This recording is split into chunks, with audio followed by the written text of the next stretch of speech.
में हमने कवर करा था 3 दिन पहले, जहां पे यह बताया गया था कि इजराइल अमेरिका से बोल रहा है कि हमें ऐसी टेक्नोलॉजी दीजिए, हमें ऐसे बॉम्ब्स दीजिए, और सर ने भी विस्तार पूर्वक उस पर बातचीत करी थी। देखिए, 2 बातें हैं। ये जो इंटरनेशनल एटॉमिक एनर्जी का जो वॉचडॉग है, उसने क्लियर कट बोला है कि यहां पे रेडिएशन फैला है ईरान में, यानी कि जो सरफेस पे जो इनका प्रोग्राम चल रहा था, सरफेस पे उसको खासा डैमेज हुआ है, खासा इजराइल ने डैमेज करा है इनके न्यूक्लियर रिएक्टर्स को और इनके न्यूक्लियर प्रोग्राम को, जो कि सरफेस पे था, लेकिन इनका बहुत बड़ा प्रोग्राम जमीन के कई 100 फुट नीचे भी है। उसके लिए, उसके मुकम्मल इलाज के लिए इजराइल ने अमेरिका से टेक्नोलॉजी की मांग करी है कि आप हमें ऐसे खास बॉम्ब दीजिए, बंकर बस्टिंग बॉम्ब दीजिए, जो डीप पेनिट्रेशन करें और वहां पे जाके नीचे फटे। इंटेलिजेंस चीफ को मार दिया, IRGC के चीफ को मार दिया, तो 3 उनके मेन इंस्ट्रूमेंट्स ऑफ पावर हैं, वो चले गए। न्यूक्लियर साइंटिस्ट को मार दिया, और ये बंकर बता रहे थे, गौरव ने याद दिला दिया, GBU 57 है बॉम्ब जो जाके नीचे तक मार सकता है। उसकी 2 स्टेज की है। GBU 57 अमेरिकन बॉम्ब है, उसे मैसिव ऑर्डिनेंस पेनिट्रेशन बोलते हैं, MOP। तो वो जाएगा, पहले पेनिट्रेट करेगा, फिर बस्ट करेगा। तो मोआब इसी को कहते हैं, Moab, mother of all bombs. वो अलग है। अच्छा, ये सर बात कर रहे हैं पेनिट्रेशन वाला। अच्छा, अलग है, वो अलग है, वो अलग है। ओके, दोनों अलग अलग हैं। ओके, उसका काम, इसका काम है कि पेनिट्रेट। वो वाली जो माता जी कहलाती हैं बमों की, वो सीधे जाके फट जाती हैं। ये वाली माता जी पहले ड्रिल करती हैं और फिर फटती हैं। उस माता जी का ये है कि इतना ज्यादा टेम्परेचर बढ़ा देंगी आप जहां गिरेंगी, क्योंकि जाने का रास्ता तो हो गई, राइट। माता जी अंदर 3000 डिग्री का टेम्परेचर दे देंगी, फिर उसके बाद आप करिए। तो संभालिएगा ऐसी माता जी से। और इजरायली प्रधानमंत्री नेतन्याहू का बहुत बड़ा दावा, ट्रंप को मारना चाहता है। मैं रोक रहा हूं, मुझको लगता है ये दुनिया को कम, अमेरिका को ज्यादा बताया कि भाई नाम तेरा ऊपर है, तू देख ले इन्वॉल्वमेंट कितनी रखनी है और क्या करना है आगे। अब मैं बिल्कुल दिनेश आपसे अग्री करता हूं, बिल्कुल सही बात, आपने बहुत बढ़िया बात बोली। अब इसमें क्या है कि ट्रंप कहता है कि मैंने नेतन्याहू का हाथ पकड़ लिया, नेतन्याहू तो इसको, हम भी अच्छे बच्चे, लड़ाई कोई नहीं करेगा, धक्का मुक्की कोई नहीं करेगा, सब लोग आओ बैठो, बातचीत करते हैं। चलो बातचीत करते हैं। संडे को टॉक्स होने वाली थी, संडे को, बीता संडे टॉक्स होने वाली थी। फ्राइडे की रात को ये करते करते अटैक कर दिया, पूरी उसकी मिलिट्री लीडरशिप उड़ा दी, एयर डिफेंस उड़ा दिया उसका। आज की तारीख में आपको पता है इजराइल क्या बोल रहा है? इजराइल ये बोल रहा है कि we have complete air superiority over Iran. उनका स्टेटमेंट आया, वी हैव कंप्लीट, और सर बताएंगे what is the meaning of complete air superiority. क्या है दिनेश? कंप्लीट एयर सुपीरियरिटी का एक दृश्य भी आया था, वो उस एयर स्पेस में रिफ्यूलिंग कर रहे हैं, एयर टू एयर रिफ्यूलिंग कर रहे हैं। ये मामला बड़ी शांतिपूर्ण जगह होता है, वो आराम से कर रहे हैं, इससे कोई खतरा ही नहीं है। अब बताइए, ऐसे माहौल में आपकी एयर स्पेस गई हाथ से, आर्मी काम नहीं कर सकती क्योंकि there is a difference of 1000 kilometres. अब आपका मिसाइल्स बच गई हैं। मिसाइल्स में अगर आपका वो नहीं जाता, जिसको आप लेके पौवा कुछ लोग कहते थे पहले, तो वो है नहीं, क्योंकि वो तो मार दिया।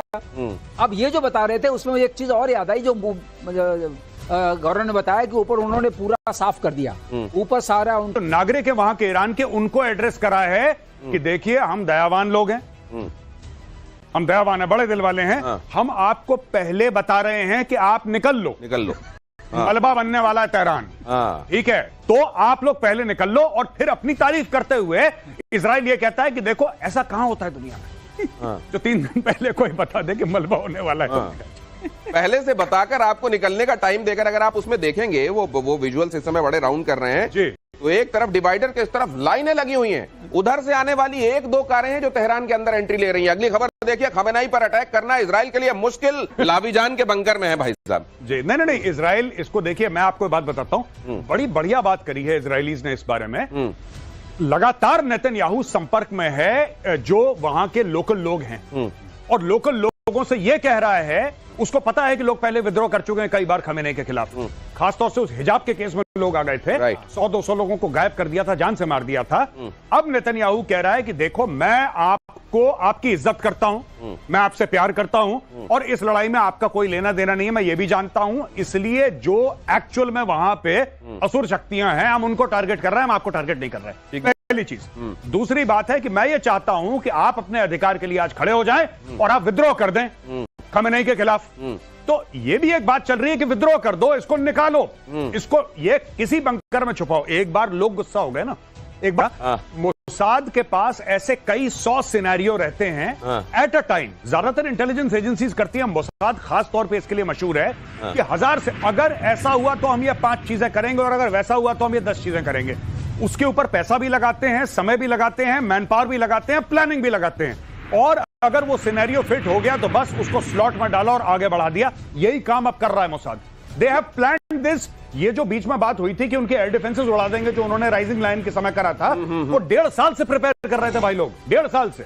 ये समझ लीजिए अब ये राइजिंग लाइन, ये पहले ये जो शेर है ना, ये ऐसे छलांग लगाता हुआ वाला शेर, ये झंडे में होता था इजराइल के 79 तक। और इजराइल ईरान युद्ध में अमेरिका का एक्शन, यूएसए को लगा नहीं कि यार कम से कम कह ही दिया है। वो जो शोले में एक डायलॉग है कि पार्टनर अब बोल दिया है तो देख लेंगे। इसने बोला तो ये बोला कि भैया मैंने चुपके से बोला था, तुम खुले खुल्लम खुल्ला बोल रहे हो। अच्छा, मैंने कान में फुसफुसाया था कि ऐसा होगा तो मैं देख लूंगा। तुमने सार्वजनिक बयान क्यों दे दिया? तुमने दिया बयान, वो हमें मार देगा।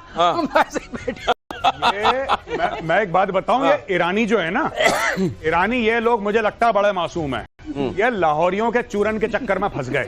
इनको लाहौरियों ने चूरन पकड़ा दिया कि तुम चिंता मत करो, देसी भी मुसलमान थे, तुसे भी मुसलमान, अगर तुम्हारे ऊपर न्यूक्लियर स्ट्राइक हुई तो हम तेल अवीव को तबाह कर देंगे।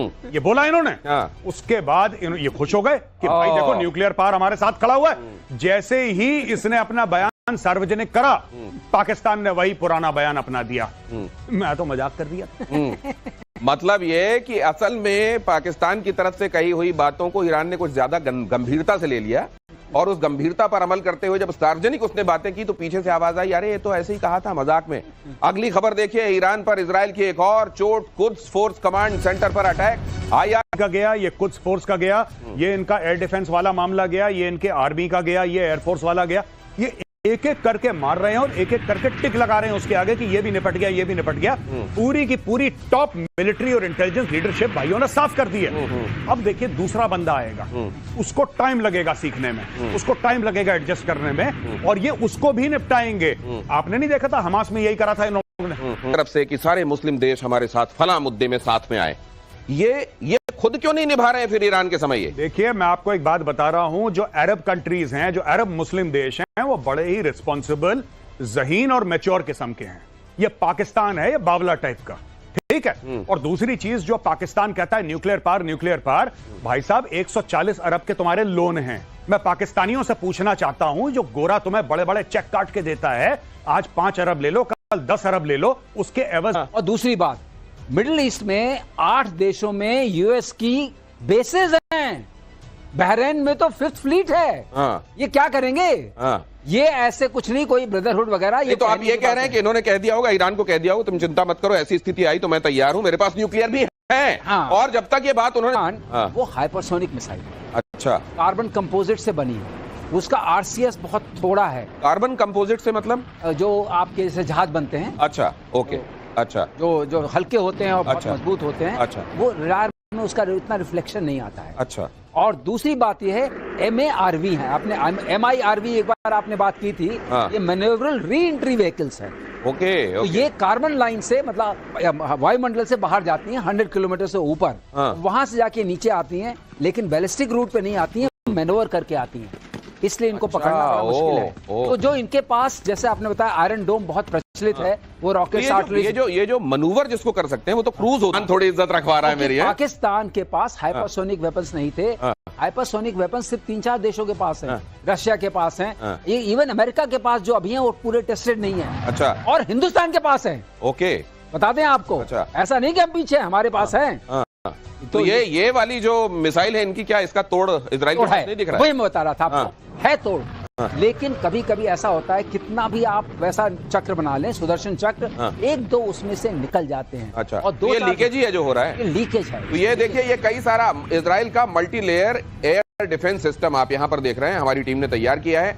यहाँ पर आपको हम ये बता रहे हैं कि कई, जैसे ये जो है आपका आयरन डोम, ये आपने बताया था 70 किलोमीटर तक प्रोटेक्ट करता है। उसके बाद डेविड स्लिंग आता है। उसके बाद डेविड स्लिंग की खासियत क्या है? डेविड स्लिंग 40 से 140 के बीच में जाता है। अच्छा। उसके बाद एरो 1 आता है। ओके।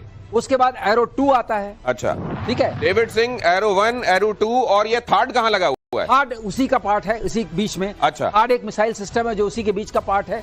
और उसके पास जो है इनके पास ग्रीन पाइन रेडार्स हैं, इनके पास सुपर ग्रीन पाइन रेडार्स हैं। अच्छा, तो ये जो एरो 2 है और एरो 3 बन रहा है, मतलब ये वाकई इन्होंने न सिर्फ इनके पास कुछ क्वालिटी, इनके पास मिसाइल्स हैं और एक का नंबर भी ज्यादा है। एक और बता दें आपको, ये डायरेक्ट इनके पास एक आयरन बीम भी है, वो लेजर से मार करती है। ईरान के पास है? नहीं, अच्छा, इजराइल के पास है। तो अब आप कहेंगे जब इतना सब अंतर शस्त्र है तो कैसे ये लीक थ्रू कर जा रहे हैं? हाइपरसोनिक मिसाइल में तकलीफ होती है। अच्छा, उसको ये प्लग कर रहे हैं। अभी उसको AI इनेबल्ड सिस्टम ये इन्होंने बनाया हुआ है और अब मुझे उम्मीद है जो अगला दौर आएगा उसमें ये पेनिट्रेट नहीं कर पाएगा। अगले दौर की नौबत आएगी क्या? ये भी एक बड़ी बात है। इसीलिए मार रहे हैं, उनके लॉन्चिंग सिस्टम को मार रहे हैं, अब दौर नौबत नहीं आएगी। अगली खबर देखिए, ईरान ने इजराइल के हाइफा शहर पर किया हमला, बैलिस्टिक मिसाइलें दागी, तेल रिफाइनरी में आग, हाइफा शहर में लगातार बज रहे एयर रेड सायरन।